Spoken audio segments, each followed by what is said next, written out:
صاحب اقوى ديستراك على مر تاريخ الراب، الانسان الوحيد اللي قدر يقول لدريك شت اب يور ماوس مان كان دريك لامار، مواليد 17 يونيو سنة 1987، مغني وكاتب اغاني ومنتج تسجيل. انا ما اعرف ليه دايما الرابر لما تيجي خاشي كده شنو في البروفايل بتاعهم بتاع السيرة الذاتية بتلقى انه مغني وكاتب وبتاع، يعني انه دي حاجات تافهة جدا اي انسان ممكن يقدر يعملها. تمام، انت عادي ممكن تغني راب، عادي انك تكتب سيناريوهات، عادي جدا. والله يا جماعة شوفوا بدون مبالغة، تمام، انا الاغاني بتاعت الراب دي مستهتر بها عموما، عرفتوا. خلافه مع دريك بدا من سنة 2013 لما نزل الاغنية بتاعته بتاعت كنترول بتحدى فيها كمية من الرابر ومن ضمنهم كان دريك. وبدايته او شهرته كانت في سنة 2012، عرفتوا، دي القفزة كده بتاعته في عالم الشهرة. وقبليها بسنة اللي هي في سنة 2011 قبل ما ينشهر شارك مع دريك في الاغنية او في الالبوم بتاع دريك بتاع تيك كير. هتجي تقول لي الله، يعني دريك كان السبب في شهرة لامار؟ ما ندري. في 2023 لامار ودريك وجي كول الثلاثة دول كان ماسكين الساحة في الهيب هوب. كان دريك سكت هنا؟ لا والله، في سنة 2024 نزل الأغنية كاملة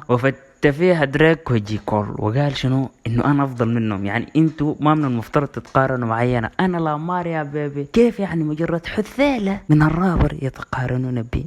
الله عظمة يا شباب. بعديها جي كول نزل الأغنية فيها لامار، فاهم، لكن كانت تعبانة وفي النهاية رجع اعتذر من الموضوع وطلع من المشكلة كده شنو زي الشعر من اللجينة. فضل منو؟ فضل عندنا دريك هنا عامل فيها شنو؟ انه انا ما حسكت في الموضوع، نزل الأغنية كاملة على كندريك لامار رد بأكتر من أغنية واحدة ومن ضمنها الأغنية اللي مسكت ترند في الساحة وكل العالم حرفيا بيسمع فيها. مستحيل تيجي تدخل تيك توك او انستغرام ما تلقى الأغنية دي، وعنوان الأغنية كانت not like us. هاي واحد يقول لي يا اخي انت بتشوف لك حاجه زي الناس تتكلم فيها، يا اخي شنو المحتوى التافه ده شنو بيبي عمر شنو عامل سكيب وامشي بس، يعني موضوع ما مستاهل.